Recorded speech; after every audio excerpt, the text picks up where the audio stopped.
Oke, halo semuanya, balik lagi bersama Garut Motovlog. Sekarang kita bakalan review motor setengah jadi ini. Tapi walaupun setengah jadi, budget yang sudah dikeluarkan untuk motor ini tidak main-main. Nah, tapi disclaimer dulu ya. Gue gak bakalan sebutin harga per partnya berapa, tapi gue nanti bakalan sebutin nama part-partnya dan mungkin untuk harga-harganya nanti gue cantumin di harga-harga marketplace yang ada di Indonesia lah. Karena si ownernya nggak ngasih tahu harganya gitu. Karena gue penasaran, di video ini gue bakalan review apa yang sudah tertempel di motor ini dan untuk harganya nanti disesuaikan berdasarkan marketplace yang gue cari. Tapi dalam hal ini gue bakalan cari part-part motor ini dari Shopee. Seperti itu. Jadi kalau misalkan nanti kalian bertanya-tanya total untuk modifikasi ini berapa, simak aja video ini sampai beres karena nanti bakalan ada totalannya berapa. Oke, langsung lanjut. Untuk bagian atas ya, di bagian stang untuk panel stangnya dia menggunakan Pro Taper. Untuk risernya dia menggunakan Expedition. Terus untuk hand grip dan untuk spontannya dia menggunakan dari brand Akosato. Terus untuk handle rem dia dari Hell warna abu gini. Jarang-jarang biasanya Hell warnanya kuning ya. Dan jarang-jarang juga gua nemuin hand grip sama gas spontan dari Akosato. Biasanya Akosato itu identik dengan handle coupling. Nah, lanjut. Kita ke bagian headlamp. Headlampnya dia menggunakan headlamp dari KTM. Dan di sini dia ada alisnya nih di RL-nya. Dan di sini dia ada proyektornya sudah LED ya. Bukan proyektor, ini lampu LED. LED 5 titik dan di bawah dagunya ini dia udah ada di RL-nya. Terus bagian spakbor juga nih kalau detail di sini dia ada terpisah dua bagian dan belakangnya juga bisa. Dan ini spakbor dari KTM juga. Lalu ke bawahnya nih untuk bagian ini ada rumput ya, kurang kelihatan tapi nanti footage-nya bisa lah. Untuk bagian trombol dia menggunakan trombol dari Wilwood. Terus untuk bagian ring peleknya dia menggunakan dari Takasago Excel Asia. Terus untuk piringan depannya dia menggunakan piringan dari Wilwood. Dan untuk bracketnya serta rem cakramnya dia menggunakan Brembo. Ini kalau nggak salah Brembo yang big piston ya, karena ada 4 piston, di bagian depannya 2 dan di bagian belakangnya 2. Terus itu untuk bagian depan. Lalu untuk bagian samping dia sudah menggunakan ini nih, penutup tubular nih. Dia bahannya metal. Ya, dia bahannya metal. Ini dia gunakan dari brand Hutek, Humans Technology. Terus dari bagian pinggir juga kita bisa lihat nih knalpotnya. Dia knalpotnya full system dari Nurfumi. Dan di bagian bawahnya dia menggunakan cover engine atau engine guard dari bawaan sih menurut gue. Kalau nggak salah ini dari Honda Genuine partnya nih. Terus untuk bagian footstep dia menggunakan dari Troily Design. Agak susah ya penyebutan namanya. Dia dari Troily Design. Ini sih enak banget. Kenapa? Karena di bagian pijakannya dia segitiga kayak gini. Kalau yang biasanya kan bulat ya, kecil. Ini dia segitiga. Jadi untuk tatakan kaki itu ke rem itu enak banget. Meskipun kelihatannya kecil tapi kaki itu kayak yang enak aja gitu. Duduknya itu enak. Nah, lalu untuk bagian belakangnya masih sama dengan yang depan nih. Untuk tromolnya dia menggunakan Expedition.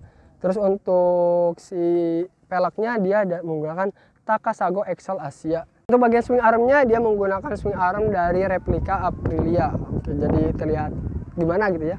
Karena kalau misalkan yang orinya itu kan dia cuma kotak gitu ya. Ini diganti sama replika Aprilia sih oke banget. Lalu lanjut kita ke bagian sebelah kiri ya. Untuk bagian sebelah kiri untuk footstep dia masih menggunakan Troily Design. Nah, di Troily Design ini gue baru dengar brandnya.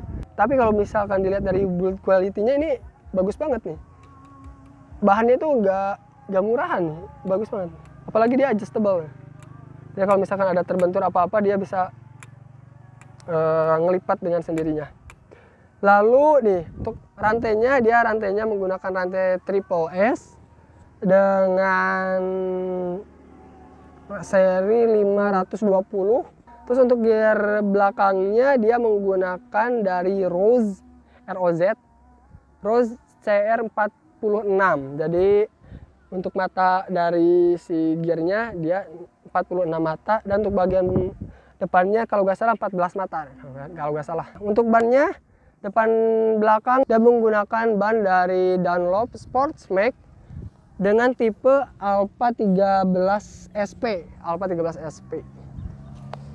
Dan bentukan bannya seperti ini, dia membulat, bagus, dan yang penting ulirnya dia anti mainstream. Karena kalau yang biasa gua lihat di jalanan itu biasanya pakai bannya ya Pirelli, Diablo Rosso gitu, atau merek-merek lain. Dan Dunlop Sportsmax ini gue baru lihat sih urilnya emang bagus dan terlihat anti mainstream. Itu beda aja gitu sama yang lain, terlihat seperti itu. Dan detail kecil dari Honda yang gue suka sampai saat ini untuk desainnya yaitu untuk penempatan footstep belakang dia rapi banget. Oh ya, ada yang terlupa, untuk basic dari joknya dia sudah ganti dari Hood Graphics.